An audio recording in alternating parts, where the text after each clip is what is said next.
179 మంది దుర్మరణం. ల్యాండ్ అవుతుండగా రక్షణ గోడను ఢీకొట్టడంతో మంటలు వచ్చినాయట. మువాన్ విమానాశ్రయంలో హృదయ విదారకం అయిందేట. ఇటీవల కజకిస్తాన్ విమాన ప్రమాదం ఒకటి పెద్దది జరిగింది. అది మరొక ముందే మళ్ళీ నిన్న ఒకటి జరిగింది. ఇది థాయిలాండ్ రాజధాని బ్యాంకాక్ నుంచి 181 మందితోని ప్రయాణం స్టార్ట్ చేసింది. అక్కడ నుంచి దక్షిణ కొరియాలో మువాన్ అనే ఇంటర్నేషనల్ ఎయిర్పోర్ట్కి చేరుకునే ముందు దిగే ముందు అంటే రన్వే పైన ల్యాండ్ అవుతుంది. ఆ ల్యాండ్ అయ్యే టైంలో గేర్లు పనిచేయలేదట.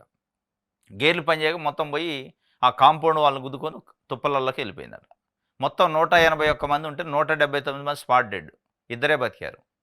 ఇక బతికిన వాళ్ళలో ఒక ఆయన రోధిస్తున్న మృతుడి బంధువాత 7 ఉన్నారు. కొంతమంది బతికిన వాళ్ళు ఒక ఇద్దరే బతికారు. 179 మంది చచ్చిపోయారు. మువాన్ అంతర్జాతీయ విమానాశ్రయం మొన్ననే కజకిస్తాన్లో జరిగింది.